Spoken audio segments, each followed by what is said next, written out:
3.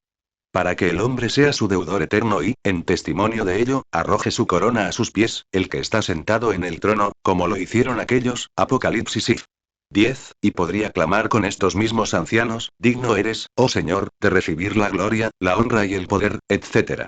Y con esos digno es el Cordero que fue inmolado de recibir el poder, las riquezas, la sabiduría, la fuerza, la honra y la bendición. 4. La boca del hombre podría cerrarse para siempre y excluirse toda jactancia. Porque el hombre es una criatura orgullosa y dispuesta a jactarse de lo que es nada y vanidad. Ahora bien, Dios ha escogido este noble camino del pacto de gracia, para que nadie pueda jactarse más. ¿Dónde está entonces la jactancia?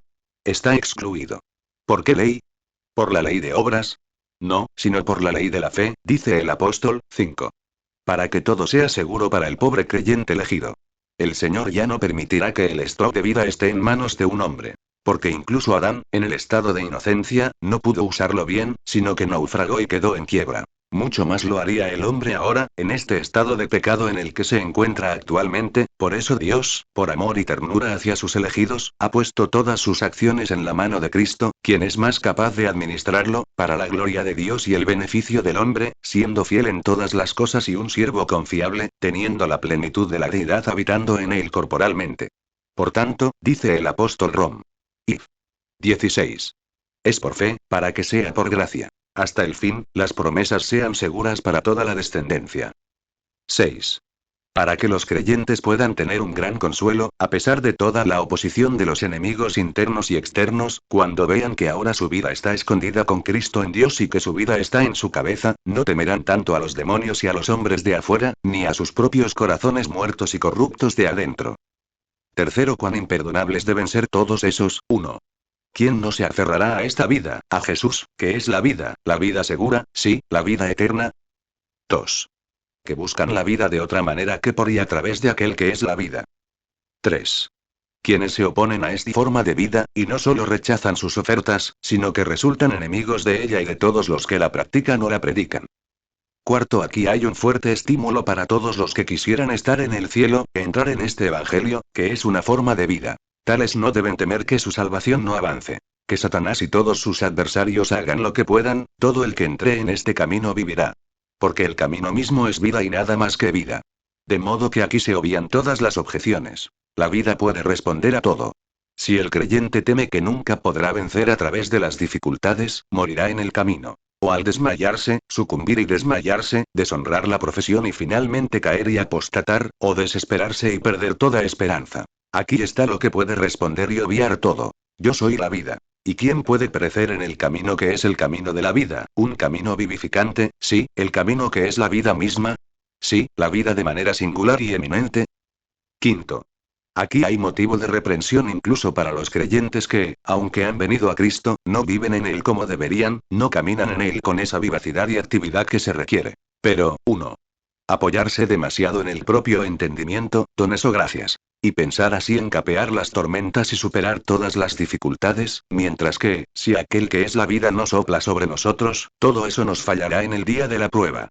Nuestro entendimiento y nuestras partes o dones pueden agotarse, y nuestras gracias pueden marchitarse, decaer y retroceder.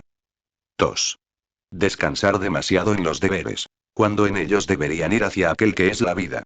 Porque solo en él se puede tener vida. Y a él deberían buscar en las ordenanzas, para poder tener vida de él en esos deberes externos. Y esto se manifiesta en su forma de cumplir con sus deberes, sin esa dependencia de él y sin esa mirada fija de él que se requiere. Como también por su inquietud y queja, cuando los deberes no son lo que les conciernen, como si la vida residiera todo en deberes. Y concluir que todo estará bien, porque cumplirán sus deberes de manera tolerable. Y, por el contrario, abatidos, cuando los deberes les pesan y se encuentran indispuestos para cumplir con el deber. Todo lo cual demuestra claramente que dan demasiado peso a los deberes. Mientras que sería diferente para ellos, si dependieran puramente de Cristo y buscaran todo de Él. 3. Se desaniman demasiado pronto, porque no reciben ayuda ni alivio al instante. O porque no están preservados de todos los grados de desmayo. 4. Descuidar servirse de Él, y acudir a Él con todas sus carencias y necesidades, como conviene. O no venir con esa libertad y audacia que permiten los fundamentos del Evangelio. 6. Esto predica la terrible miseria de los que son extraños a Cristo. Porque siendo extraños a la vida, no tienen vida, están muertos, y la muerte está grabada en todo lo que hacen. A pesar de, 1. Deben ser muy diligentes en sus deberes externos, sí, y superar a muchos verdaderos creyentes. Como los fariseos ayunaban 2 veces por semana, 2. Deben ser eminentemente dotados, capaces de instruir a otros y de hablar de los misterios del Evangelio, con propósito y edificación. Porque tales dones de conocimiento y expresión pueden existir donde no están las operaciones vivas de la gracia de Cristo y, en consecuencia, donde no está Cristo, como la vida. 3. Deben parecer eminentes en todo su porte exterior, parecer muy cristianos en todo su andar y parecer muy devotos en materia de adoración. 4. Y deberían tener algo más que lo ordinario. Incluso saborear el don celestial y ser partícipes de los dones extraordinarios del Espíritu Santo. Sí, y gustar la buena palabra de Dios y los poderes del mundo venidero. 7. Esto descubre la noble ventaja de quienes han aceptado a Cristo para su vida. Su condición es feliz, segura, deseable y próspera. Porque Cristo es de ellos, y la vida es de ellos. Porque de ellos es Cristo, que es la vida. Objeción 1. Pero algunas personas malvadas pueden decir, no vemos esa condición feliz y ventajosa de los que van por los creyentes. Porque observamos que a menudo son tan poco animados como los demás, e igualmente inadecuados para sus deberes. Sí, y a veces tan sujeto al pecado y la corrupción como otros. Respuesta. Sea lo que sea con ellos, ya sea a tus ojos, o posiblemente a sus propios ojos a veces, aún puedes callar. Porque en su peor condición, no cambiarían contigo por un mundo. En su condición más muerta, no están desprovistos de toda vida, como tú, a pesar de todos tus movimientos y de tu aparente actividad en el deber. Porque todo tu movimiento dentro y alrededor del deber no es más que el movimiento de marionetas de niños, causado por motivos externos, como un nombre, aplausos, paz de una conciencia natural, o similares. Y no de ningún principio interno de gracia y vida. 2. Aunque a veces parecen estar muertos, no siempre lo están. A veces la vida realmente actúa en ellos. Mientras que nunca hubo en ti ningún movimiento de vida verdadero o bondadoso. 3. Puede haber más vida en ellos, sí, vida en movimiento, cuando parecen estar vencidos por algunas concupiscencias o corrupción, sí, cuando realmente están vencidos, de lo que los espectadores que son extraños al corazón pueden observar. Porque cuando la tentación es violenta, por tener la ventaja del tiempo y el lugar, de la constitución del cuerpo y cosas similares, se argumenta un grado no pequeño de vida y de vida en movimiento, para oponer alguna resistencia y oposición a ello, aunque al final debería ser superado por ello. Y esta oposición y resistencia, que fluye de un principio de gracia, expresa vida, aunque la corrupción, teniendo la ventaja, debería en ese momento dominar el movimiento de la vida y llevarse al hombre. 4. Si con los creyentes no sucede lo contrario de lo que se objeta, pueden culparse a sí mismos por no mejorar a Cristo para la vida. Objeción 2. Pero algunos que son verdaderos creyentes objetarán lo mismo y se darán por muertos. Y dicen, no encuentran esa vivacidad y actividad en sus almas que evidenciarán a Cristo, la vida, morando y obrando en ellos. Respuesta. Puede ser que se prejuzguen sobre ese marco animado que podrían disfrutar, y por eso se equivoquen. 1. Al no ejercer la fe en Cristo y recibir vida de Él y a través de Él. La vida que vivan debe ser por fe, ¿cómo entonces pueden engordar los que no comen? Por la fe nos alimentamos de Cristo. 2. En no mirar, sino dar paso a la seguridad, y así alentar y fortalecer al adversario, como vemos en David. Cuando no están en su atalaya, invitan a Satanás a seguir adelante. Y está lo suficientemente alerta y sabe cómo aprovechar su ventaja y mejorar su oportunidad. 3. Al dejarse llevar por la pereza y no agitarse, como vemos en la novia, si no despiertan la gracia de Dios que está en ellos, ¿cómo podrán estar animados? Si se deja de lado la gracia, se oxidará. La mejor manera de mantener viva la gracia es mantenerla en ejercicio, por poco que sea. 4. Por su temeridad, caminando sin miedo, como se observa en Pedro, cuando resbaló tan gravemente. Cuando, por falta de circunspección, se precipitan al peligro y se arrojan en manos de sus enemigos, es de extrañar que no les vaya como les gustaría. Y que provocan a Dios para que los deje solos. Para que sepan lo que son y luego aprendan a no tentar al Señor y a caminar con más cautela. 5. Inclinándose demasiado hacia sus logros y no buscando nuevas influencias de gracia y vida. Con esto provocan a Dios para que les haga saber a su costa que, por mucho que lleguen, deben vivir por fe y ser vivificados por nuevas influencias del espíritu de vida. 6. De modo que pueden perjudicarse a sí mismos por su ignorancia de Cristo y de la manera de utilizarlo. Y si ellos, por desconocimiento de Cristo y de la manera correcta de mejorar la plenitud que hay en Él, pierden el fruto y la ventaja que de otro modo podrían tener, solo pueden culparse a sí mismos. 7. También pueden prejuzgarse por su amor propio, su autoestima, su egoísmo, su autocomplacencia, etc., que poco a poco los alejarán de Cristo y les harán olvidar el modo de chuparle la vida. ¿Quién es la fuente de la vida? 8. Cuando dan paso a pecados pequeños, abren puerta a pecados mayores. Y por ello pierden su ternura, y así provocan que el Señor se retire. Y esta es otra manera en la que se prejuzgan sobre el beneficio de la vivacidad que de otro modo podrían tener. 9. Así también por la mentalidad mundana, que aleja su mente de Dios. Y 10. Por su impaciencia, inquietud y queja contra Dios y sus sabias dispensaciones, también prejuzgan y se equivocan a sí mismos. Porque mientras están en ese estado de ánimo, no pueden, con la debida serenidad del espíritu, ir a Cristo y recibir vida de Él mediante la fe. Objeción 3. ¿Pero no hay incluso algunos de los más tiernos que se quejan de su muerte y sus defectos? Respuesta. 1. Puede ser que se quejen sin causa. Y que tienen más motivos para regocijarse y bendecir al Señor por lo que les ha hecho, que para quejarse. 2. Sus quejas no probarán la falta de vida, sino todo lo contrario. Porque cuando más se quejan, deben ser más sensatos si sus quejas son reales y no meramente una moda. Y el sentido es una evidencia manifiesta de vida. 3.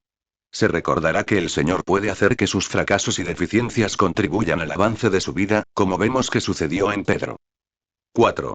También se recordará que Cristo no distribuye ni da tanta vida a todos sus miembros y seguidores, en la misma medida. Pero a unos más, y a otros menos, según lo vea propio y conveniente, tanto para su propia gloria como para el bien de ellos, a unos tiene más servicio que a otros. Y a algunos los empleará en trabajos mayores y más difíciles, que requerirán más vida. Y a otros los empleará en trabajos comunes que no requieran un grado de vida tan eminente.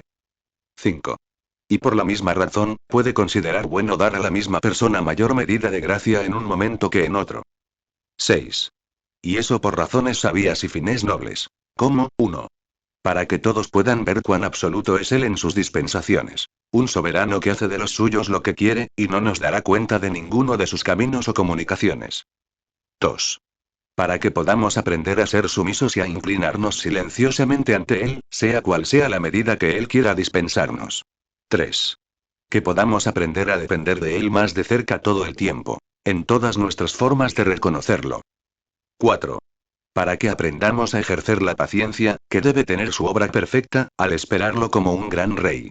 Esta es su gloria y el testimonio de nuestro homenaje a Él. 5. Él nos entrenará para que estemos contentos y satisfechos, si nos trae a casa por fin, aunque no con el convoy de las gracias de su espíritu como desearíamos. 6. Para que podamos ver y leer nuestra obligación diaria para con Cristo, nuestra vida, y la necesidad diaria que tenemos de que Él mantenga nuestra vida, mediante frescos vendavales de su espíritu y nuevas influencias celestiales. 7. Y que, obteniendo nuevas pruebas de su bondad y fidelidad, podamos darle nuevos cánticos de alabanza diariamente, y así expresarle nuestro agradecimiento, que tenderá a exponer su gloria. Biri. Esto puede señalar a los creyentes varios deberes a los que están llamados. Nombraremos algunos de muchos. Como, 1.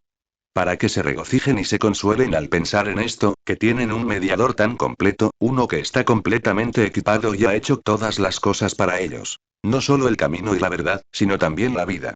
2. Los pensamientos sobre esto también deberían despertar el asombro ante la sabiduría, la gracia y la bondad de Dios. Y al agradecimiento por brindarles un camino tan suficiente. 3. Esto también debería alentarlos en todas las tentaciones, desmayos, reveses y ataques de muerte en los que caigan, a que hay uno que es la vida. Y que aquel a quien su alma ha elegido es la vida, y por eso es plenamente capaz de vivificarlos y animarlos. 4. Esto debería enseñarles humildad, y a no enorgullecerse de nada que tengan o hagan. Porque es Él, quien es la vida, quien los mantiene en vida y los ayuda en cualquier deber. Sí, es la vida la que obra todo en ellos. 5. Y asimismo debe enseñarles a reconocer a aquel a quien están obligados por cualquier cosa que hagan, por cualquier vida que tengan, o por cualquier acto o fruto de vida que en ellos aparezca. Y estarle agradecido por ello. 6. Y principalmente deben leer aquí su obligación y deber, de mejorar esta ventaja, y sacar vida de esta fuente, y así vivir de esta vida. Actuar y hacer todo en y a través de esta vida. Y así ser vivificado por esta vida, en todos sus ataques de muerte. Y por esta causa tendría en cuenta estas cosas. 1.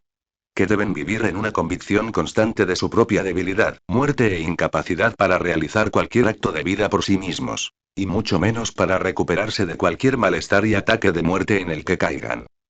2. Que vivan en la fe de que hay suficiente vida en él, que es la vida, para hacer sus negocios. Deberían estar persuadidos de su total suficiencia. 3. Que él no es solo un libertador todo suficiente, capaz de liberar un alma que está, por así decirlo, pudriéndose en la tumba, y hacer que los muertos escuchen su voz y vivan. Pero también muy dispuesto a responderles en todas sus necesidades, según la sabiduría, y como él lo ve, para su gloria y el beneficio de sus almas. La fe en esto es necesaria y será muy alentadora. 4. Que acudan a él, por muy muerta que sea su condición, y por la fe arrojen su caso muerto sobre él, que es la vida. 5. Que oren por las promesas de gracia e influencia, incluso desde el vientre del infierno o desde la tumba, con Jonás, porque él es fiel y verdadero, y tierno de corazón, y escuchará y dará una buena respuesta en detalle. 6. Que en el ejercicio de la fe y la oración, esperen con paciencia hasta que Él quiera venir y soplar sobre los huesos secos, y hasta que el sol de justicia surja sobre sus almas con curación en sus alas. Pero de esto más particularmente en los siguientes casos, de los cuales ahora vamos a hablar un poco, con el propósito de aclarar más completamente cómo el creyente debe hacer uso de Cristo como la vida, cuando está bajo un malestar u otro, que llama a la vida y a la vivificación de Cristo la vida. No podemos abordar claramente todos los casos particulares que puedan incluirse bajo este epígrafe. Para cumplir con este gran deber, bastará hablar con algunos.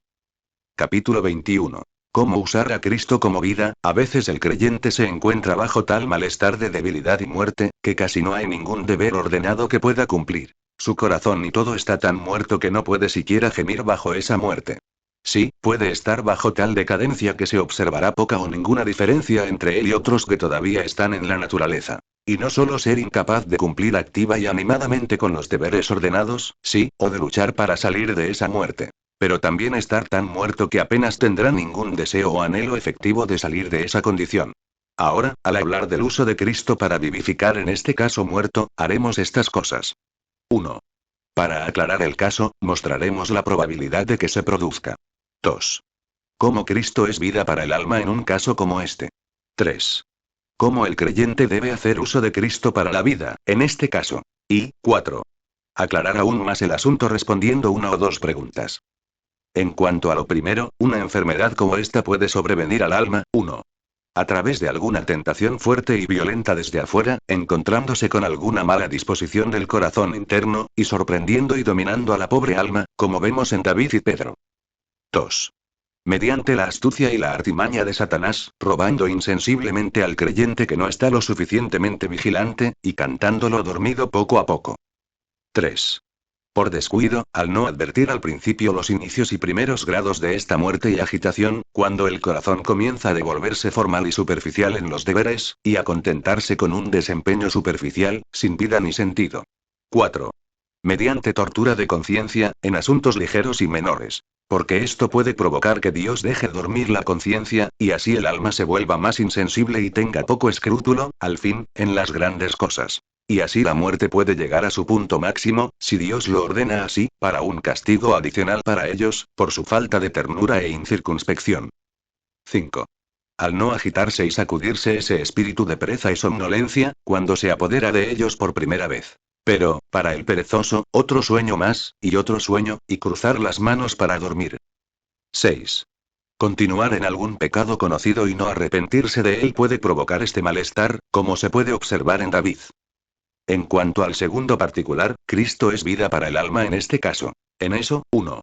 Mantiene la posesión del alma. Porque la semilla permanece, la raíz permanece firme en la tierra. Todavía hay vida en el corazón, aunque el hombre no haga ningún movimiento, como quien está en un sueño profundo o en un desmayo, pero la vida no desaparece. 2. Él, a su debido tiempo, despierta el alma, y así la recupera de esa condición, por algún medio u otro, ya sea por alguna alarma de juicio y terror, como lo hizo con David. O dispensación de misericordia y ternura, como lo hizo con Pedro. Y normalmente recupera el alma, 1. Descubriendo algo de esta condición, dando tanto sentido y conocimiento, y enviando tanta luz, que le permita al alma ver que no está bien y que está bajo ese malestar de falta de vida. 2. al descubrir lo terrible de tal condición y lo peligroso que es continuar en ella. 3. Al tener presente el alma, que Él es la vida y la resurrección. Y a través de la agitación de la gracia, haciendo que el alma busque en Él la vivificación y la salida. 4. Levantando por fin el alma de esa somnolencia y de esa lentitud de cruzar las manos para dormir, y de esa profunda seguridad, y colocándola en un marco más vivaz, vigilante y activo. En cuanto al tercero, el creyente que haría uso de Cristo, para recuperarse a tal condición, se ocuparía de esos deberes. 1. Miraría a Cristo como la luz de los hombres y el iluminador de los ciegos. Hasta el final, podrá llegar a un mejor y más completo descubrimiento de su condición. Porque aquí es mitad salud ser sensible a esta enfermedad. El alma que una vez que entra en razón está medio recuperada de esta fiebre y letargo. 2. Consideraría a Cristo como Dios, capaz de dar vida a los muertos y a los huesos secos, y esto evitará el abatimiento y la desesperación. Sí, hará que el pobre creyente conciba esperanza cuando vea que su médico es Dios, para quien nada es imposible. 3. Lo consideraría también como cabeza y marido, y vida para la pobre alma que se adhiere a él. Y esto fortalecerá su esperanza y expectativa. Porque verá que Cristo está comprometido, para decirlo así, en cuestión de honor, para revivir a un pobre miembro muerto y sin vida. Porque la vida en la cabeza es para el bien de todo el cuerpo, y de cada miembro del cuerpo que no está del todo cortado. Y el bien que hay en el marido viene para alivio de la pobre esposa, que aún no ha recibido carta de divorcio. Y siendo Cristo la vida, debe ser designado para aliviar, vivificar y recobrar de la muerte a los que le son entregados, para que finalmente puedan resucitar en el último día. Debe presentar a todos sus miembros animados en aquel día.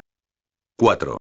Por fe, se envolvería en las promesas y se acostaría ante este sol de justicia, hasta que el calor de sus rayos descongelaría su corazón helado y traería calor a su alma fría y muerta, y así renovaría su control.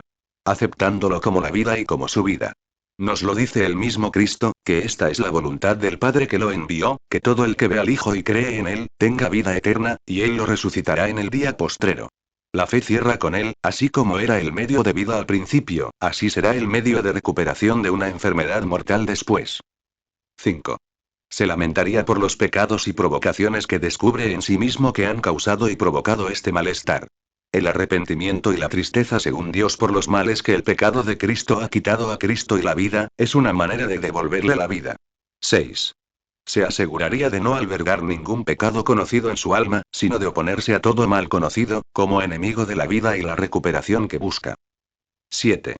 Debe esperar en Cristo su vida, en los medios designados. Porque esa es la voluntad del Señor, que allí se le espere y se le busque allí.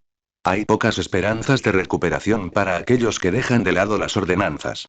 Aunque las ordenanzas sin Él no pueden revivir o vivificar a un alma pobre, Él ha condescendido hasta el punto de venir con vida a su pueblo en y a través de las ordenanzas, y nos ha designado para esperarlo allí. Debemos estar dispuestos a aceptar todas sus condescendencias de amor, y buscarlo y esperarlo allí, donde Él ha dicho que lo encontraremos. 8. Al realizar esas ordenanzas de vida, tendría cuidado de ponerlas en el lugar de Cristo, es decir, tendría cuidado de pensar que las ordenanzas servirán para sus necesidades. Como hacen algunos, ignorantemente, que piensan que orando tantas veces al día, leyendo tanto y escuchando tanto, recuperarán su vitalidad perdida, cuando, ay. Todas las ordenanzas, sin Él, no significan nada. Ellos, sin Él, son fríos y sin vida, y nunca pueden traer calor a un alma fría. Es a Él en las ordenanzas a quien debemos buscar, y de quien solo se puede esperar la vida, y de nadie más. 9. Aunque la vida no reside en las ordenanzas separadas de Cristo, y la vida debe esperarse solo de Él, sin embargo, tendría cuidado de realizar las ordenanzas de una manera descuidada, superficial e indiferente. Porque esto demostrará poco deseo después.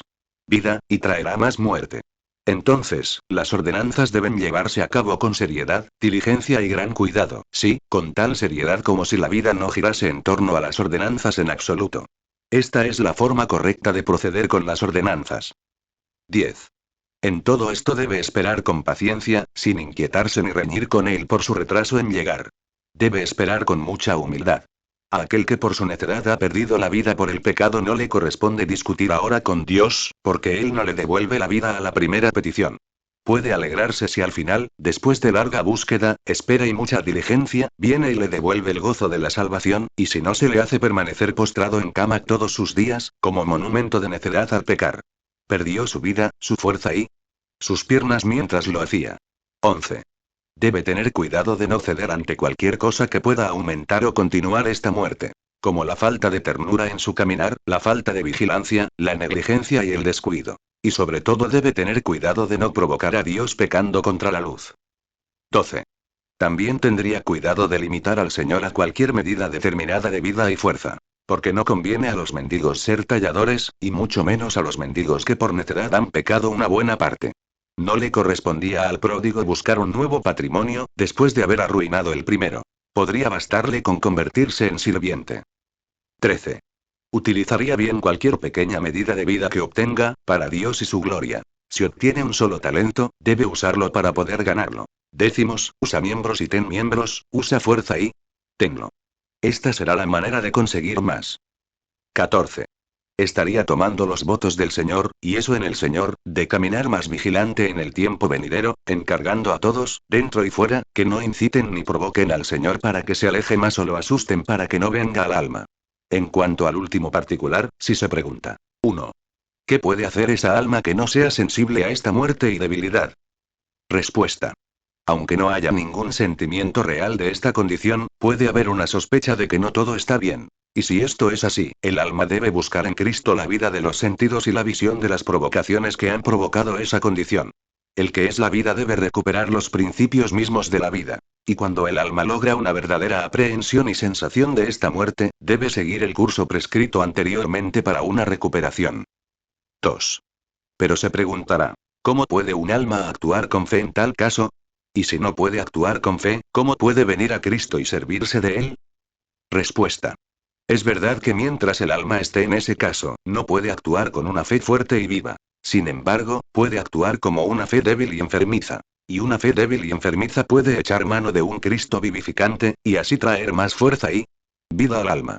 Si el alma es tan débil que no puede agarrar, aún puede mirar a aquel que puede vivificar a los muertos y ha ayudado antes a muchas almas pobres a salir de una condición muerta. O si no puede hacer ni siquiera mirar, aún puede mire a medias y acuéstese ante aquel que espera ser misericordioso. Y sostenerse si no puede más, con un tal vez venga.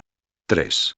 Pero además, se puede preguntar, ¿qué puede hacer el alma cuando, después de todo esto, no encuentra ayuda ni suministro, sino la muerte que permanece, sí, y puede que esté creciendo? Respuesta. En ese caso, el alma debe yacer a su puerta, esperando su salvación y resolviendo, si no hay nada mejor, morir en su puerta, y no dejar ningún medio aprobado o deber ordenado sin probar, para que pueda recuperar su antiguo vigor y actividad. Y fuerza. Y mientras el creyente espera así, está cumpliendo con su deber. Y esto le dará paz, y podrá estar seguro de que nunca será avergonzado. Capítulo 22. ¿Cómo se debe usar a Cristo como nuestra vida, en caso de corazón y desmayo por el desayuno? Hay otro mal y malestar al que están sujetos los creyentes, y es un caso de desmayo debido a múltiples desalientos, que los vuelven tan crueles que no pueden hacer nada. Sí, y sentarse como si estuvieran muertos. La pregunta entonces es cómo un alma así podrá hacer uso de Cristo para que al final pueda ser liberada de ese ataque de desmayo y vencer esos desalientos. Para satisfacción de lo cual, 1. Nombra algunos de los desalientos que ocasionan esto. 2. Muestre lo que Cristo ha hecho para eliminar todos esos desalientos. 3. Mostrar cómo el alma debe hacer uso de Cristo para la vida en este caso. Y 4. Agregue algunas palabras de precaución. En cuanto a lo primero, hay varias cosas que pueden dar ocasión a este malestar. Nombraremos esos pocos. 1. La sensación de un cuerpo de muerte fuerte, activo, vivo y en continuo movimiento, y a pesar de los medios utilizados para derribarlo y matarlo. Esto es muy desalentador. Porque hizo que Pablo gritara: ¡ay de mí, hombre miserable, que me librará de este cuerpo de muerte!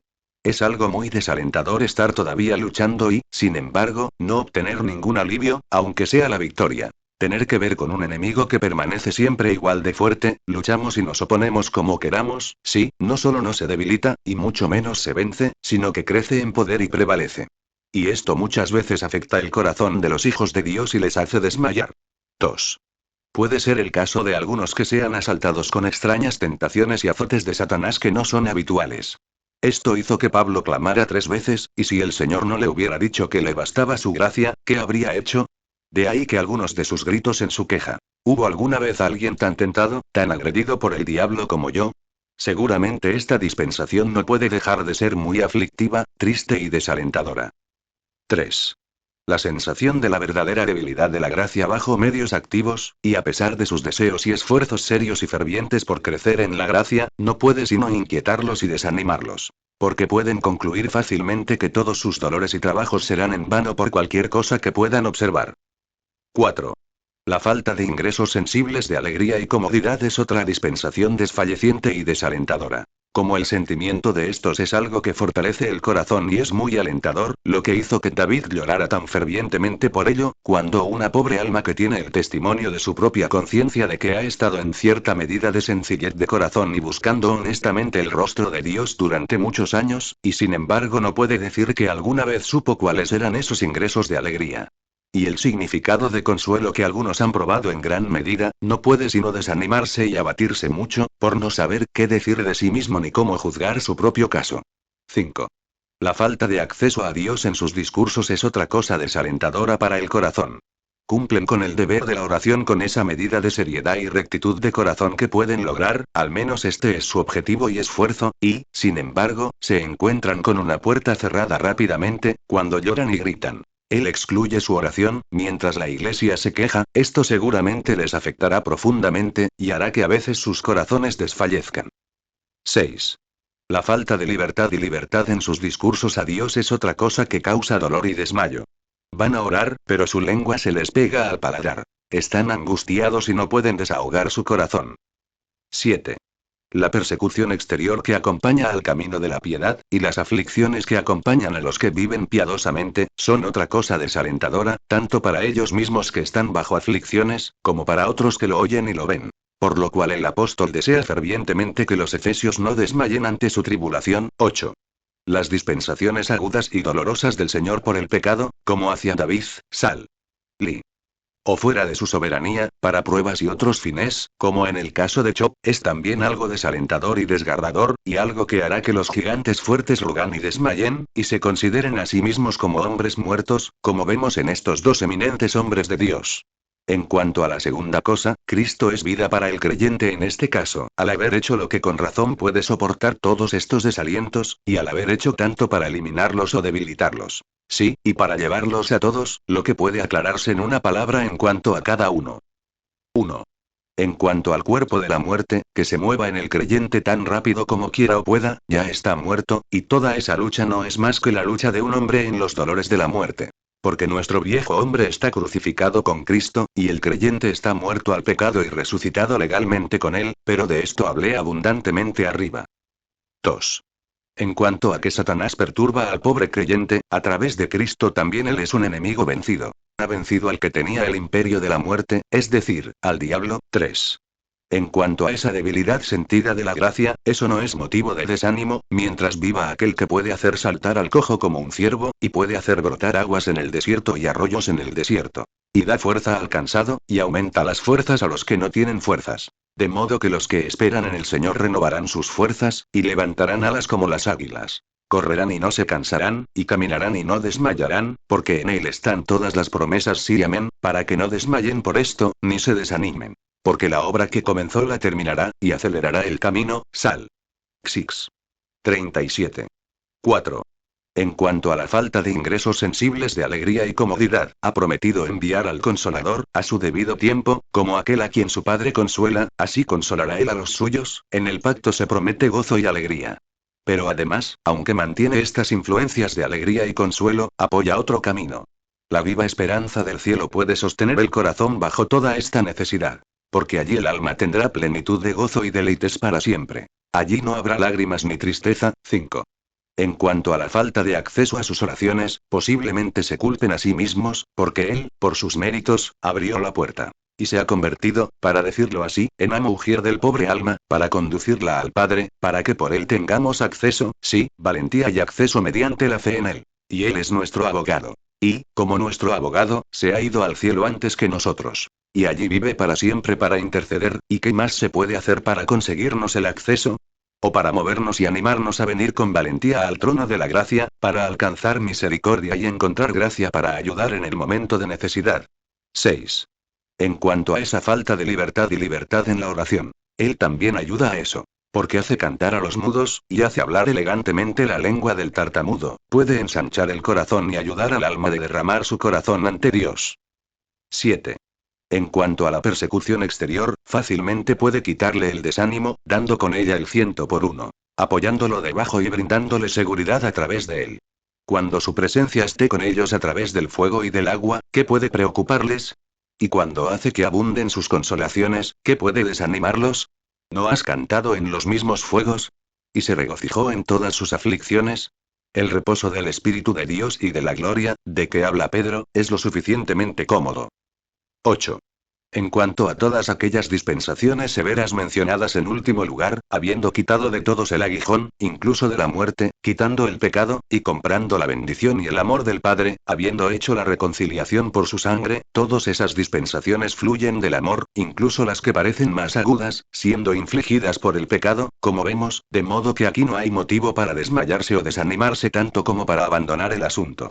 Pero para ayudar en este caso, debería haber un uso de Jesús, como la vida. Y eso es la tercera cosa de la que hablaremos un poco, a saber, cómo el alma debe servirse de Cristo como vida, a fin de ser librada de este desmayo ocasionado por múltiples desalientos. 1. Al creyente en este caso le importaría el pacto de redención, en el cual Cristo ha prometido y por eso está obligado y comprometido a llevar a cabo por sí solo a través de todos los desalientos hasta el fin. De modo que si algún creyente aborta, Cristo pierde más que ellos. Porque el creyente solo puede perder su alma, pero Cristo perderá su gloria. Y esto vale más que todas las almas que jamás fueron creadas. Y, además, no solo Cristo perderá su gloria como Redentor, sino que el Padre perderá su gloria al no cumplir su promesa a Cristo su Hijo. Porque por el mismo pacto Él está comprometido a llevar a cabo la simiente por la que Cristo había muerto. Y el hecho de nombrar a Cristo como su siervo para este fin, y de elegirlo de entre todo el pueblo, y de sostenerlo, concurrir con Él, deleitarse en Él y prometer que traerá juicio a los gentiles, y que a los victoria, a la verdad, expresar su compromiso de ver a todos los verdaderos creyentes regresados a casa. Seguro que la fe de esto sostendría al pobre creyente bajo todos esos desalientos. 2. Les importaría igualmente el pacto de gracia, en el que todas las cosas están ideadas y establecidas, en la medida en que el creyente pueda tener abundante consuelo y consuelo en todos los casos, y donde hay suficiente para quitar toda causa de desmayo y desánimo. Como podría parecer plenamente, si alguien lo cuestionara. 3. Recordarían cuán ricamente Cristo está provisto de todos los requisitos. Adecuado incluso para el caso en el que es probable que se sientan abrumados por el desánimo. Y si el creyente pudiera pensar y creer en esas tres cosas, podría resistir todos los desalientos. 1. Que Cristo es un mediador compasivo y tierno de corazón, que tiene entrañas más tiernas que las de cualquier madre. Para que no quebrará la caña cascada, ni apagará el pábilo que humea, tuvo compasión de los mismos cuerpos de la multitud que lo seguía. Y no los dejaba irse en ayunas, para que no desmayaran en el camino, y no tendrá compasión de las almas de sus seguidores, cuando quieran desmayar por los desalientos espirituales. 2. Que tiene poder y autoridad para ordenar todas las cosas que puedan servir para sacar adelante a un creyente pobre. Porque a él le es dado todo poder en el cielo y en la tierra. Todas las cosas están sujetas a él. 3.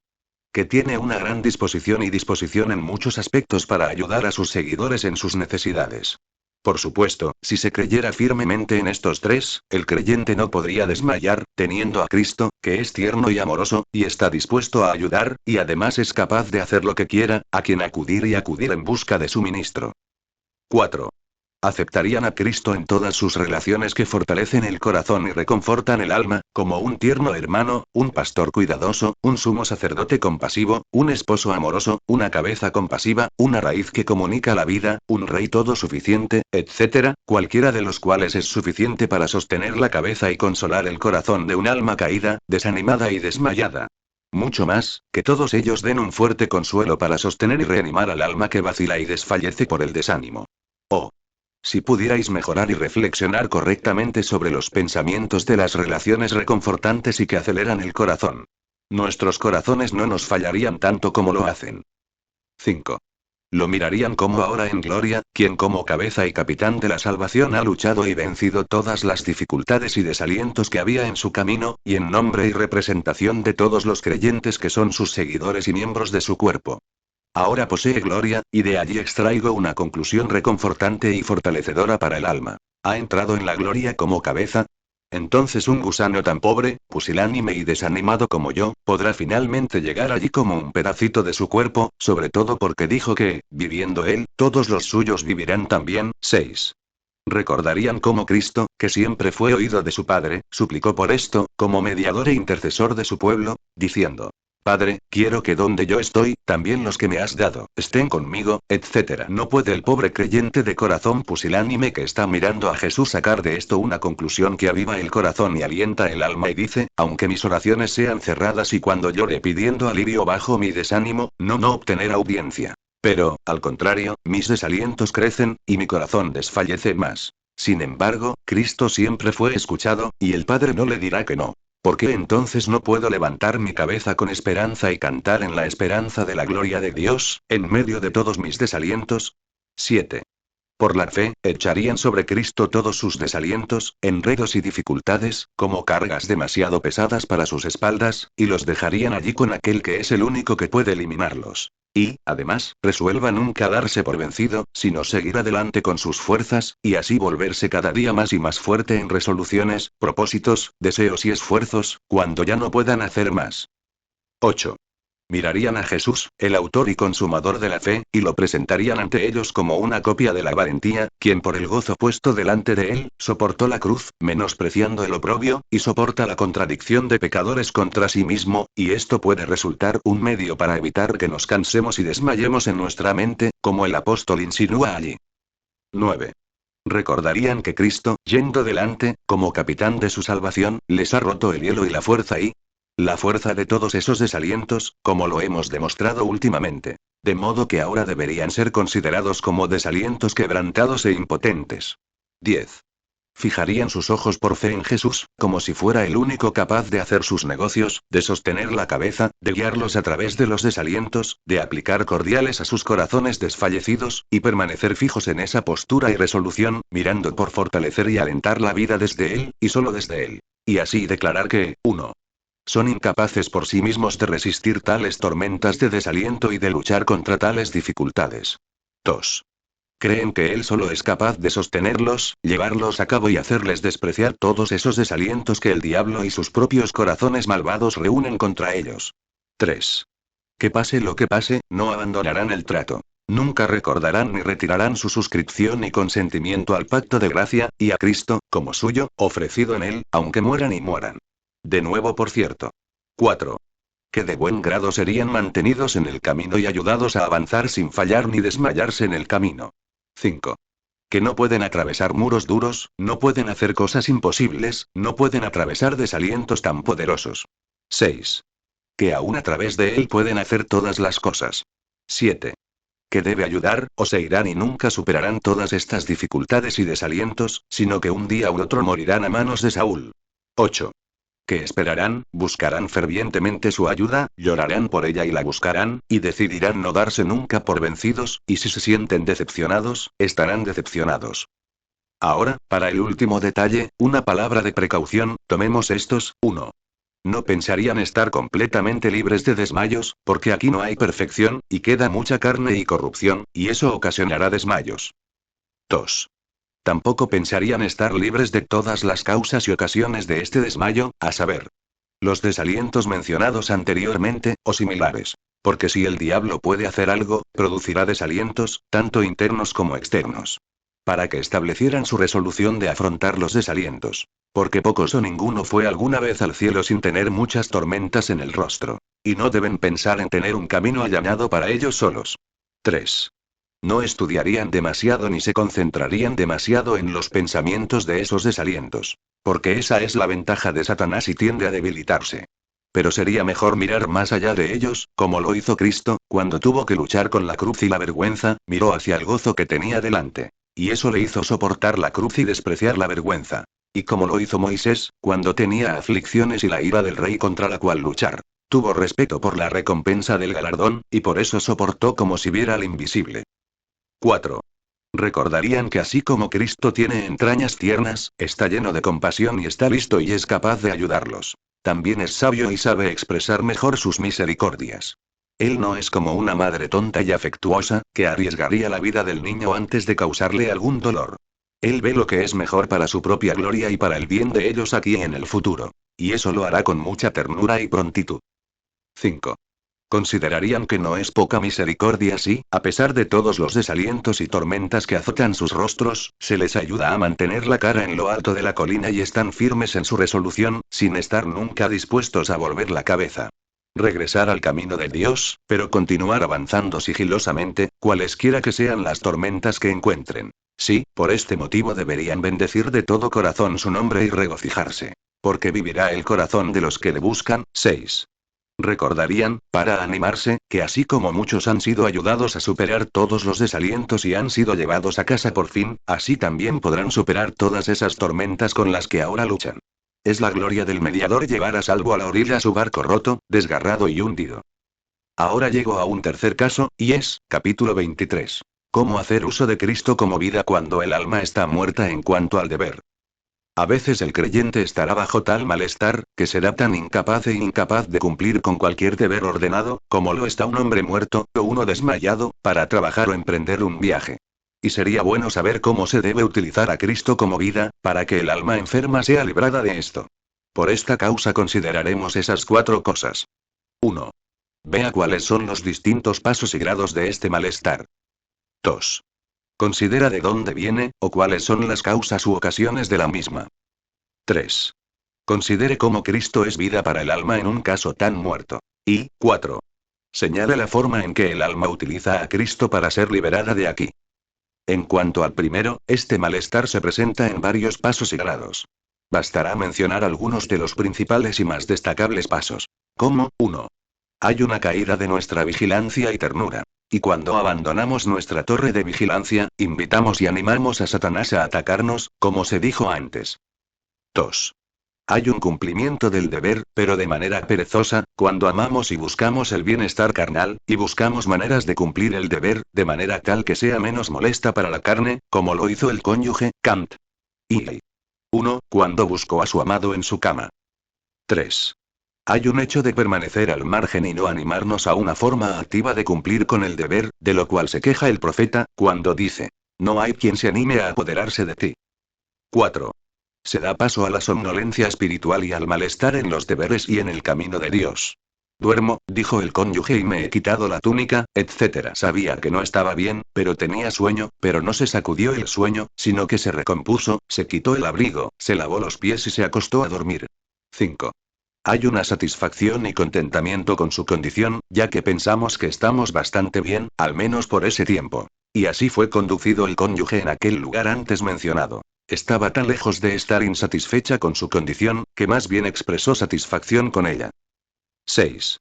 Puede haber tal amor por tal condición, y tal satisfacción en ella, que puedan cambiar todo lo que tiende a despertarlos de esa pereza perezosa, como si no les gustara ser despertados de su dormir. Así vemos que la novia cambia y rechaza el llamado y la invitación de Cristo para levantarse y abrirse a él. 7. Sí, se defiende esa condición como al menos tolerable y ninguna de las peores. Una justificación de ello, o al menos un alegato por sí mismos y excusar el asunto, y encubrir su negligencia en el deber con justos pretextos, como lo hizo la esposa cuando respondió al llamado de Cristo con esto, que se había lavado los pies y no podía contaminarse. Ellos de nuevo. 8. Sí, además, hay un alegato en favor de este caso, alegando la imposibilidad de obtener ayuda tal como están las cosas ahora. O, al menos, reunirán dificultades casi insuperables en su propia manera de cumplir con el deber, como dirá el perezoso, que hay un león en el camino. Y la esposa alegó que no podía volver a ponerse el abrigo. 9. Sí, puede llegar aún más alto, incluso hasta el punto de que un perentorio se niegue a cumplir con el deber. Porque ¿qué más se puede leer en el carruaje de la novia que ella no se levantaría y se abriría a su amado? 10. También hay un desesperado dejar de lado el deber, suponiendo que es imposible de cumplir, y por lo tanto un decidido dejarlo por desesperado, y como un negocio del que no necesitan preocuparse, porque no lo lograrán. 11. Y de ahí surge una absoluta indisposición e incapacidad para el deber. 12. Sí, y en algunos puede llegar a esta altura, que los pensamientos de realizar cualquier deber ordenado, especialmente de adoración, ya sea en público o en privado, o su acuñación e intento de emprenderla los llenará de terror y espanto, que se verán obligados a resistir. Sí, dejar de lado todos los pensamientos de cumplir con tal deber. Esta es una condición muy parecida a la muerte. ¿Cuáles pueden ser las causas u ocasiones de la misma? Respondo, y este es el segundo detalle. Se puede considerar que algunas o todas estas cosas influyen en esto. 1.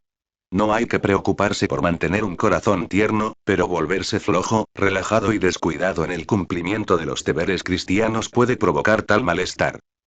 2. Despreciar las impugnaciones por omisión de deberes, o dejarlos en el vientre de la conciencia, puede dar paso a tal mal. 3.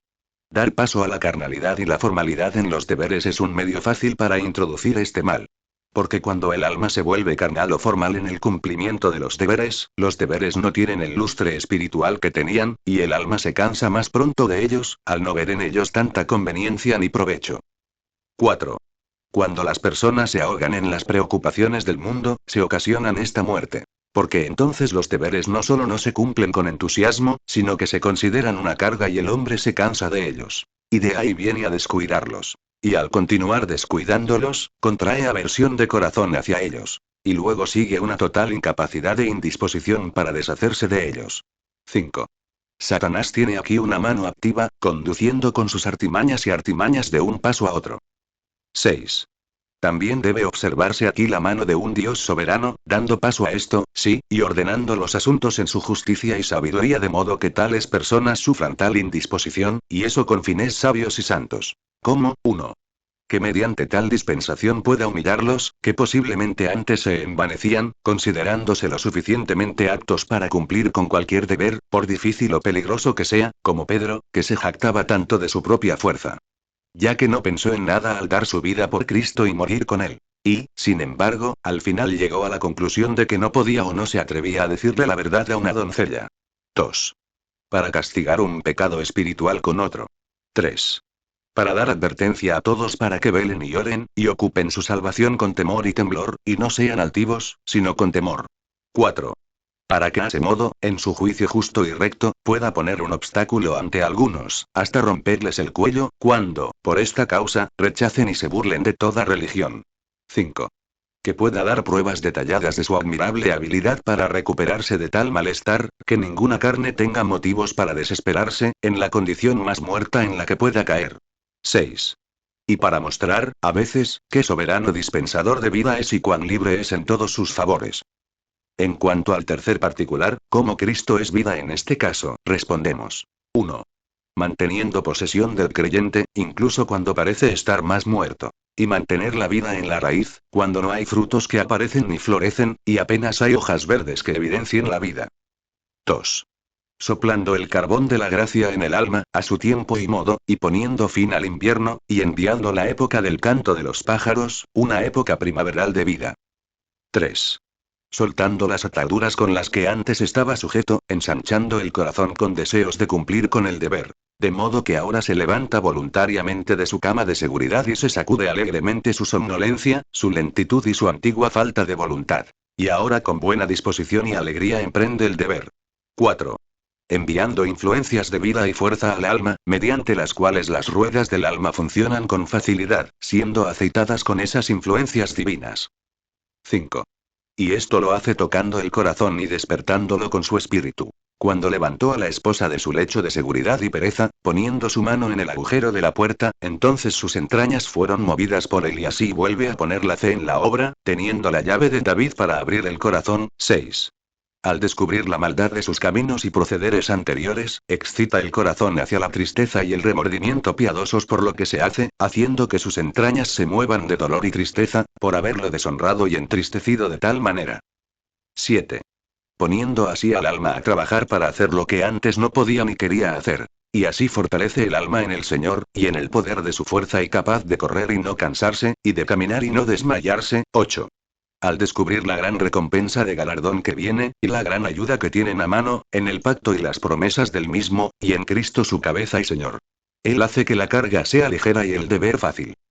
En cuanto al último particular, a saber, cómo un creyente, en tal caso, debe hacer uso de Cristo como la vida, para ser librado de ella. Cuando el pobre creyente es de alguna manera sensible a esta decadencia y desea fervientemente estar libre de ese poder de la muerte, y en caso de cumplir con los deberes ordenados, debe, 1. Mire a Cristo en busca de ojos iluminados, para que pueda descubrir más a fondo el peligro y la miseria de tal condición, para que así, despierto y alarmado, pueda usar más voluntariamente los medios de recuperación y estar más dispuesto a ser con algunos dolores para ser liberado. 2. Debería correr hacia la sangre de Jesús, para que la culpa de sus caminos pecaminosos pasados sea lavada y borrada. Hasta el final, podrá obtener el favor de Dios y hacer que su rostro reconciliado vuelva a brillar sobre él. 3. Debe considerar a Cristo como un príncipe exaltado para dar arrepentimiento, para que su dolor por sus anteriores conductas pecaminosas sea bondadoso, espiritual, profundo y conmovedor. Clamaría a Cristo, para que metiera su mano por el hueco de la puerta, para que sus entrañas se conmovieran por él. 4. También debe considerarlo como ese buen pastor que fortalecerá al que está enfermo, y toma nota también de sus otras relaciones, y de sus obligaciones por medio de ellas, y por el pacto de redención. Y esto fortalecerá su esperanza. 5. Debe echar mano de Cristo como su fortaleza, mediante la cual sus pies puedan ser como de cierva y pueda caminar sobre sus lugares altos, y él se aferraría a esa promesa, te fortaleceré. Y echar mano de Cristo en él. 6.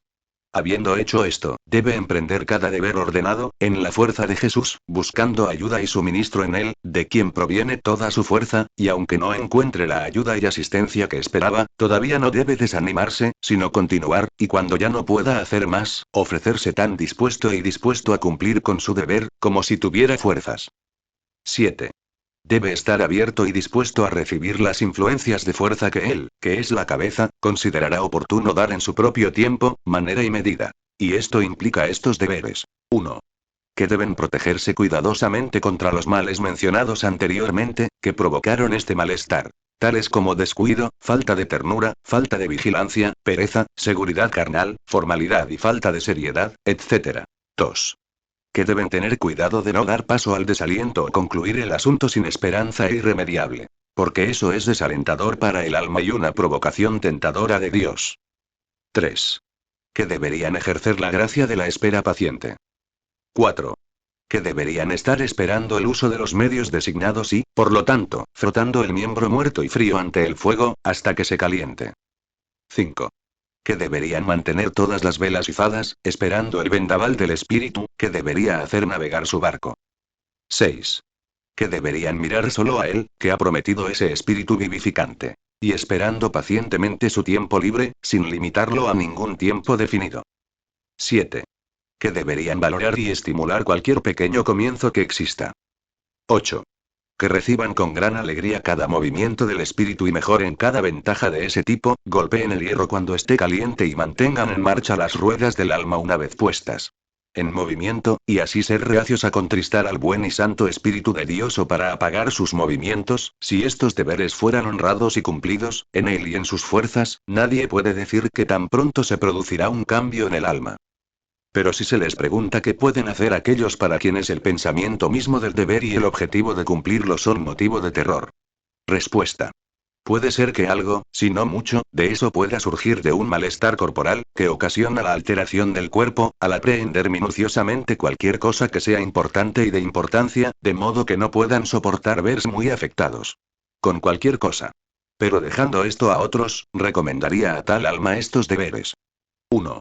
Estar dedicado con frecuencia al deber, como, por ejemplo, la oración, aunque eso aumente el malestar de su cuerpo, que con el tiempo puede desgastarse, o al menos disminuir. Mientras que, ceder a ello, hará que el deber sea cada vez más terrible, y así se volverán más inadecuados para ello, y así gratificarán a Satanás, quien, tal vez, también pueda tener algo que ver con ese malestar corporal.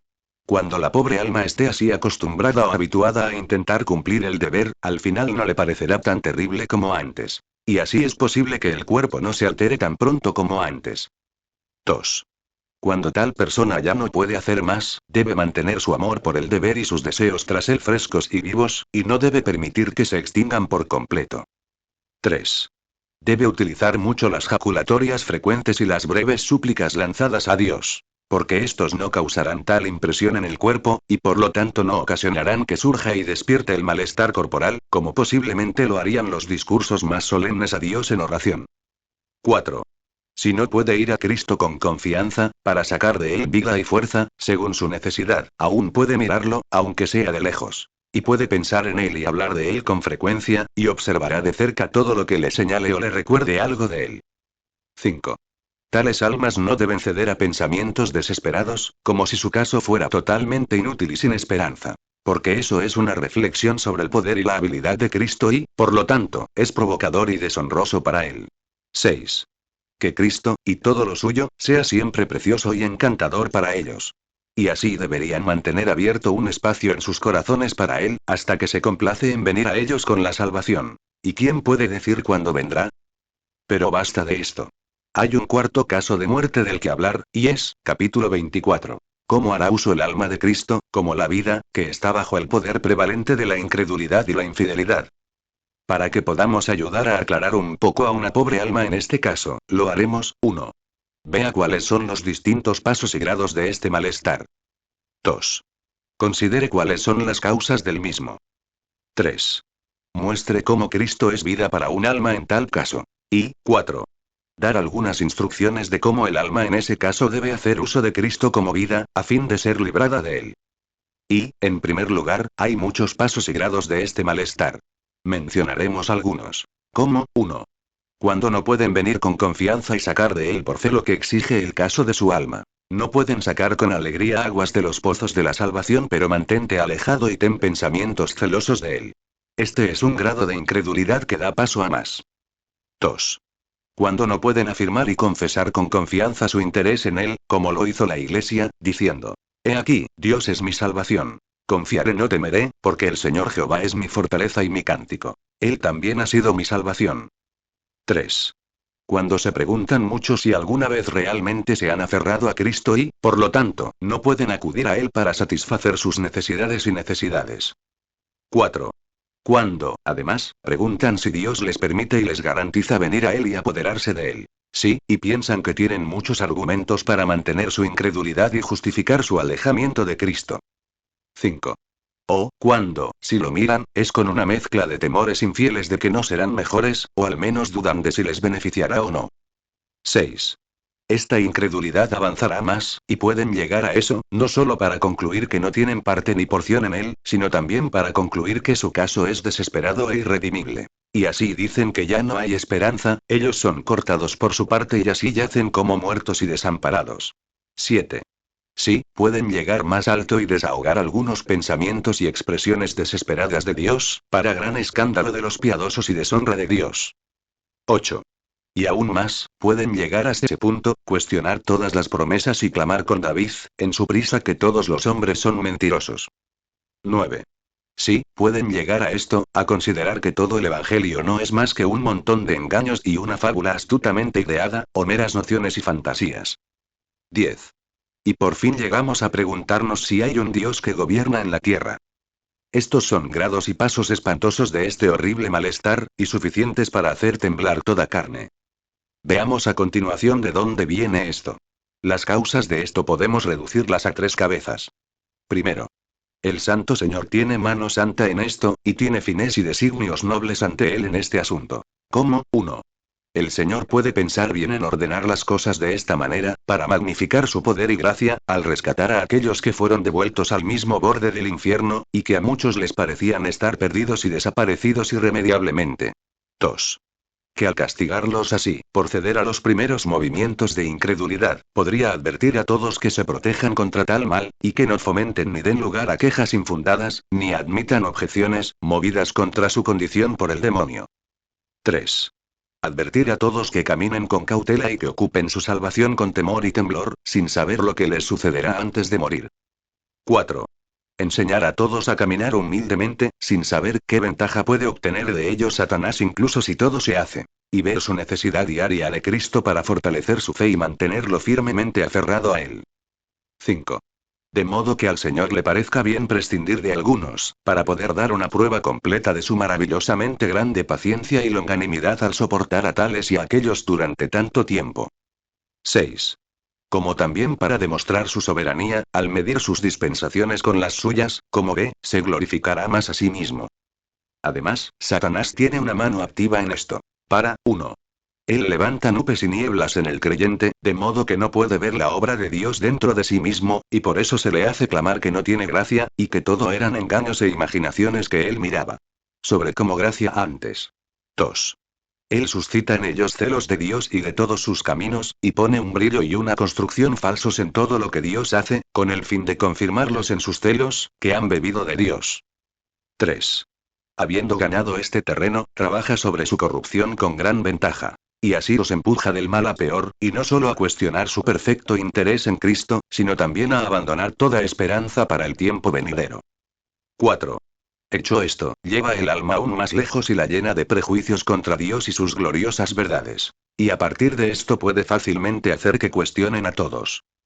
5. Sí, representará a Dios como un enemigo para ellos. Y cuando se hace esto, qué fácil le resulta ponerlos en rumbos desesperados y hacer que hablen malvada y desesperadamente de Dios. 6. Y cuando se hace esto, fácilmente puede oscurecer el entendimiento de que la pobre alma no verá la gloria del Evangelio y del pacto de gracia, ni el brillo y la belleza de la santidad. Sí, y levantará prejuicios contra él mismo, porque no hay esperanza de participar del beneficio del mismo. Y así llevarlos a un simple cuestionamiento de todos, como meros engaños. 7. Y cuando ha logrado que lleguen a esta longitud, tiene una gran ventaja para hacerles cuestionar si existe un Dios, y así impulsarlos hacia el ateísmo.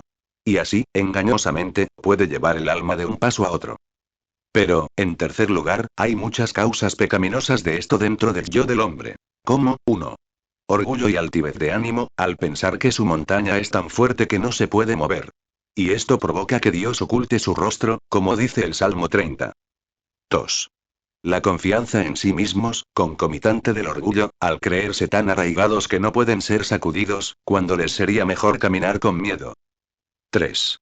Falta de vigilancia sobre el corazón engañoso y el corazón malo de incredulidad, que aún se aleja del Dios vivo, aquí es bueno tener celos. 4. Dar paso demasiado fácilmente a las dudas y a los cuestionamientos al principio. No es bueno tentar al Señor parlamentando demasiado y con demasiada facilidad con Satanás. La práctica de Eva podría ser una advertencia suficiente para nosotros. 5. No vivir a la vista de sus necesidades y de su necesidad diaria de Cristo, ni actuar con fe en Él diariamente para satisfacer sus necesidades.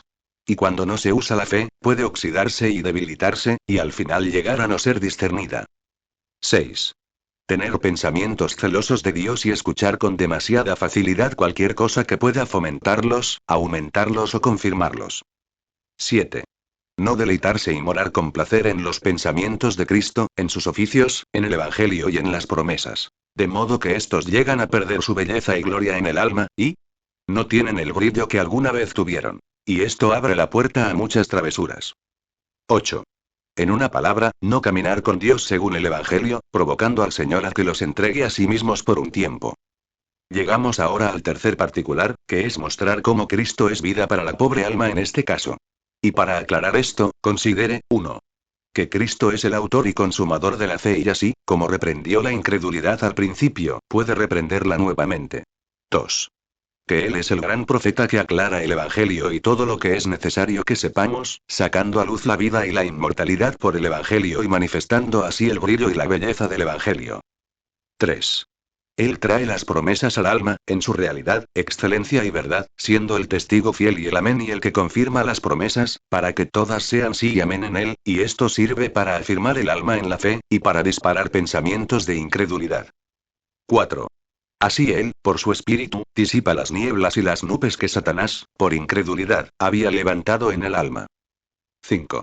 Y con ello también reprende aquellos errores de Dios y prejuicios hacia él y sus caminos, que Satanás ha forjado allí mediante la corrupción. 6.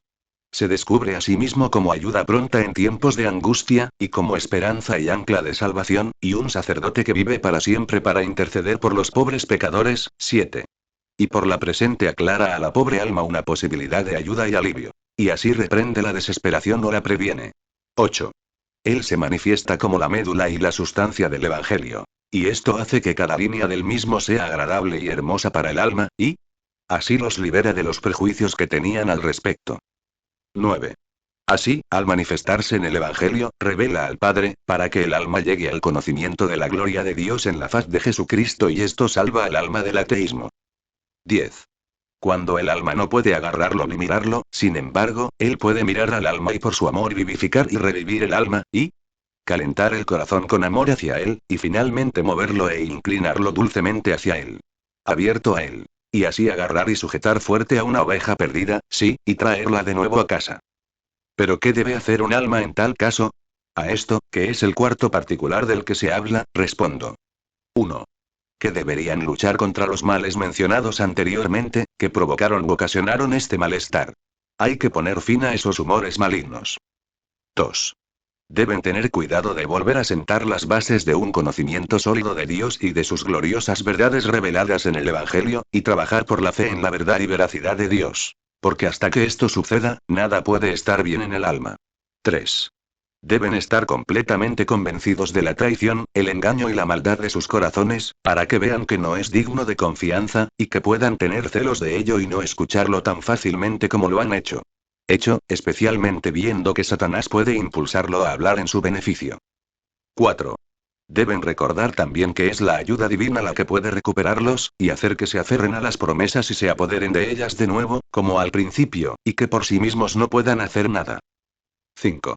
Al usar los medios para la recuperación de la vida, deben mirar a Cristo, y debido a que esta mirada de Cristo es fe, y su enfermedad radica principalmente allí, deben hacer como hicieron los israelitas que fueron picados en el ojo por las serpientes.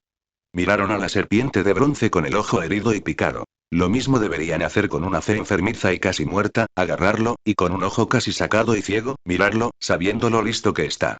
Para ayudar, y qué tierno corazón tiene. 6. Y para confirmarlos en esta resolución, deben tener una nueva visión de todos los estímulos notables para creer, con los que abunda todo el Evangelio. 7. Y además fijarse en él, como el único autor y consumador de la fe. 8. Y, en una palabra, deberían arrojar sobre él un alma maravillosamente incrédula y atea, que es maravilloso en sus consejos y excelente en sus obras, y es maravilloso en su misericordia y gracia, y en todos sus caminos. Y así pueda finalmente, a su tiempo y de la manera que más le glorifique, levantar a esa pobre alma de la tumba de infidelidad en la que apestaba. Y así demuestra ser realmente la resurrección y la vida, para alabanza de la gloria de su gracia. Pasamos ahora a hablar de otro caso, que es, capítulo 25. Nadie viene al Padre, sino por mí. Agregado esto para una mayor confirmación de lo que se dijo anteriormente, nos señalará varias verdades necesarias, como, primero, que es muy necesario ser sano y claro en este punto fundamental de venir a Dios solo en y por Cristo. Para, 1. Es toda la médula del Evangelio. 2. Es el gozne de nuestra salvación, Cristo es la principal piedra del ángulo, y 3. El único fundamento de toda nuestra paz y consuelo sólidos y verdaderos. 4. Un error o una equivocación aquí es sumamente peligroso, arriesgando, si no arruinando todo. 5. Satanás se esfuerza principalmente contra esto, suscita herejías, errores y opiniones falsas, e incita a algunos a expresar dudas y objeciones desconcertantes, y a todos a oscurecer este punto cardinal. Así que reúne todas sus tentaciones con este fin, para finalmente evitar que las pobres almas conozcan este camino y lo utilicen o entren en él. 6. Nuestros corazones corruptos son muy reacios a ello y se cerrarán ante cualquier camino, por problemático, caro y costoso que parezca, antes que por este. 7. Hay multitud de caminos falsos, como mostramos anteriormente. Todo lo cual aclara esta necesidad y debería enseñarnos a ser muy diligentes para familiarizarnos con ella, y para asegurarnos de que estamos en ella, y para retenerla y mantenerla pura en nuestra práctica, sin mezclarla. Cualquier cosa con él, o corrompiéndolo. Segundo. Que no es poca dificultad lograr que se crea y se practique esta verdad. Que solo por Cristo llegamos al Padre. Por lo tanto, se afirma e inculca lo mismo sobre el mismo asunto. Para, 1. La naturaleza no enseñará de esta manera. Está muy por encima de la naturaleza. 2. Sí, nuestras inclinaciones naturales están muy en contra, oponiéndose y luchando contra él. 3. Esta manera es totalmente contraria a esa alta estima que naturalmente todos tenemos de nosotros mismos. 4. Y es opuesto a ese orgullo de corazón al que naturalmente estamos sujetos. 5. Sí, no hay nada en nosotros por naturaleza que voluntariamente cumpla con este camino. Pero, por el contrario, todo es opuesto a ello. 6. Y por tanto la primera lección del cristiano es negarse a sí mismo. La consideración de lo cual debería humillarnos y hacernos muy celosos de nuestros propios corazones e inclinaciones, y de todos aquellos cursos a los que se inclinan y se inclinan. Y debería ponernos a intentarlo si alguna vez hemos superado esta dificultad. Y tenemos ahora todas nuestras esperanzas y consuelos fundados en Él, y en nada más. Y estamos arriba y abajo en nuestra paz y alegría según nos acercamos a Él o somos excluidos de Él. Y en todos nuestros acercamientos a Dios, sea cual sea el motivo, nos apoyamos en Él y descansamos solo en Él, esperando acceso, aceptación y audiencia, solo en Él. Y somos apaciguados bajo todos nuestros temores y tentaciones, con esto. Que Cristo es nuestro camino al Padre. Tercero. Que incluso los creyentes necesitan que se les inculque esta verdad con frecuencia. Porque, 1. Satanás está ocupado sacándolos de este terreno con todas las artimañas y tentaciones que puede. 2. Su propia corrupción interna y el corazón malvado de la incredulidad siempre se oponen a este camino y los alejan de él. 3. A través de las artimañas de Satanás y el poder de la corrupción, muchas veces se están alejando de este camino puro del Evangelio. 4. La experiencia de los creyentes puede decir que cuando están en su mejor momento, es para ellos un gran trabajo y ejercicio mantener su corazón recto en este asunto. 5. No se ve con demasiada frecuencia que son la plaga espiritual de la formalidad, que aquí los roba. 6. Y no se descubre muchas veces que están demasiado dispuestos a inclinarse hacia algo además de Cristo. ¿Cómo deberían todos estar convencidos de esto y humillados ante esa sensación? Y vea también cuán necesario es predicar con frecuencia sobre este tema, y pensar y estudiar con frecuencia esta verdad fundamental. Cuarto. Debería ser un fuerte motivo e incitación para nosotros a hacer uso de Cristo como el camino al Padre, para que nadie venga al Padre sino por Él. Porque esto puede considerarse como un argumento que les obliga a utilizarlo como el camino.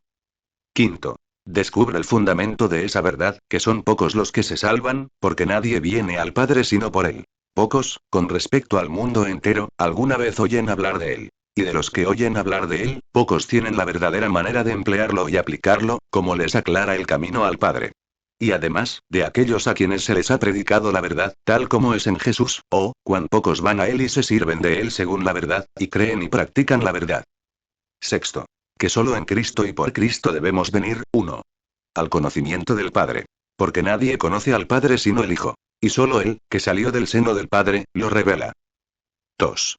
Al favor y amistad del Padre. Porque solo Él es nuestra paz, y solo en Él se complace el Padre. 3. Al reino del Padre aquí. Porque aquí solo está la puerta y por su Espíritu somos efectivamente llamados. 4.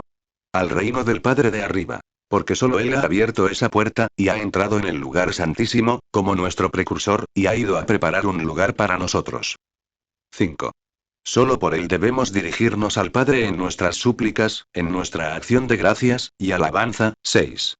Solo por Él tenemos acceso y puerta abierta al Padre. Aquí solo hablaré de un caso, a saber.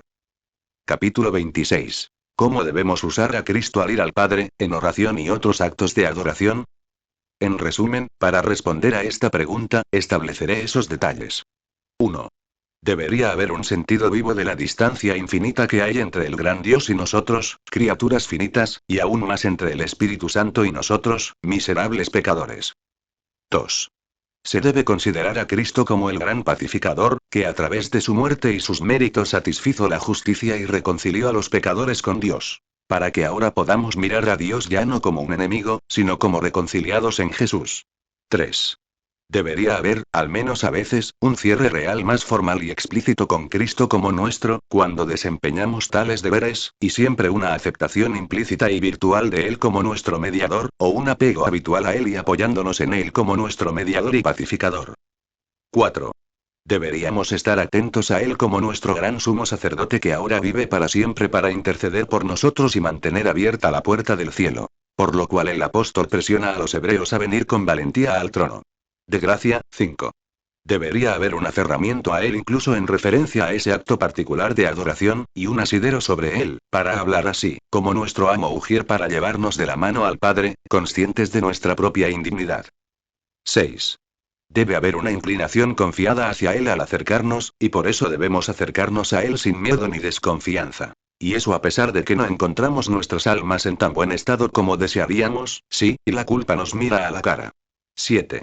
Así debemos pasar sobre él todas las dificultades que se presenten en nuestro camino y todos los desalientos que encontremos, para que nos quite lo uno y lo otro y nos ayude a superar lo uno y lo otro. 8. Así como debemos recibir respuesta a todas las objeciones solo de él, y ponerlo a eliminar todos los escrúpulos y dificultades, y fortalecernos contra todos los impedimentos y desalientos únicamente, en él y a través de él, así deberíamos traer todas nuestras cosas positivas. El estímulo proviene únicamente de él, y todas nuestras esperanzas de llegar rápido con el Padre deben basarse en él. 9.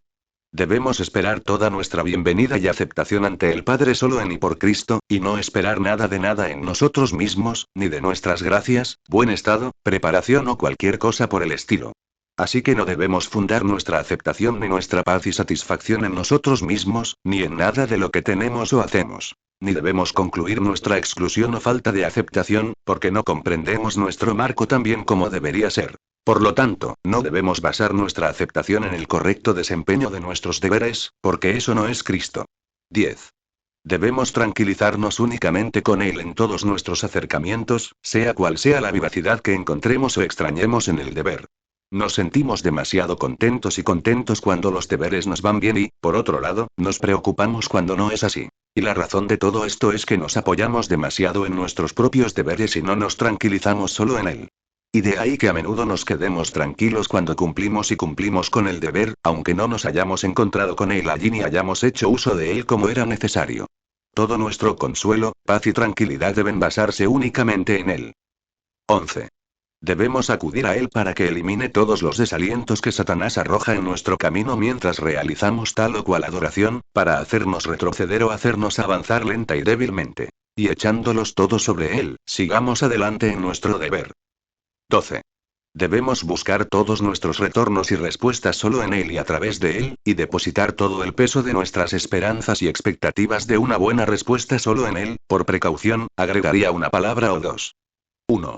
No creo que el creyente pueda actuar explícita y distintamente todas estas cosas siempre que se dirige a Dios, o que pueda percibir claramente todos estos diversos actos. Tampoco los he especificado ni mencionado particularmente así, con este fin, sino para mostrar con cierta extensión cómo se debe emplear a Cristo en esos actos de adoración que estamos llamados a realizar. Y eso porque a menudo pensamos que el simple hecho de nombrarlo y pedir cosas por Él es suficiente, aunque nuestros corazones se inclinan más hacia alguna otra cosa que hacia Él. Y el cristiano concienzudo encontrará su alma, cuando esté cumpliendo correctamente con los deberes del culto, mirando así a Cristo, a veces de manera más clara y explícita en cuanto a un particular, y a veces más en cuanto a otro.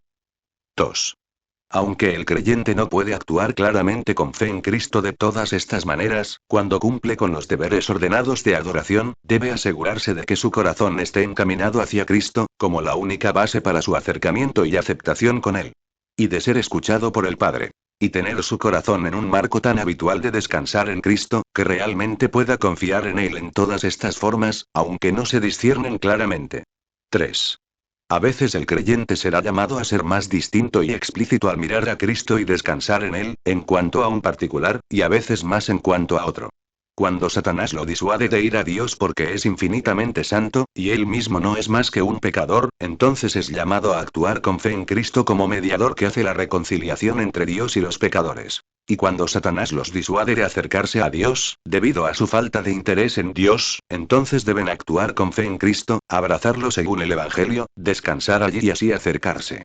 Y cuando Satanás arroja su indignidad y sus pecados anteriores, para retenerlo o desanimarlo, entonces es llamado a echar mano de Cristo como el gran sumo sacerdote y abogado, y arrojándole ese desánimo para seguir adelante. De la misma manera, cuando Satanás lo desanima en su deber, presentándole sus pecados, debe seguir este proceder. Y cuando, debido a su forma pecaminosa de adorar a Dios, de invocarlo y otras cosas, se le hace temer que todo es en vano, y que ni Dios tiene en cuenta ni él ni sus servicios, y que no se apresurará, entonces debería echar toda la carga de su aceptación y de obtener lo que pide y desea sobre Cristo, y tranquilizarse allí. Y así con el resto. Y de aquí surge la utilidad de que nos desmarquemos de este asunto. 4. En todo esto es necesario actuar con la fuerza de Jesús. Mirar a Cristo y descansar en Cristo, según el caso y la necesidad presentes, en Cristo. Es decir, por su fuerza y gracia que nos comunica su Espíritu. Entonces adoramos a Dios en el Espíritu, y en la novedad del Espíritu, cuando todo está hecho, en materia de adoración, en y por Jesús. El fin.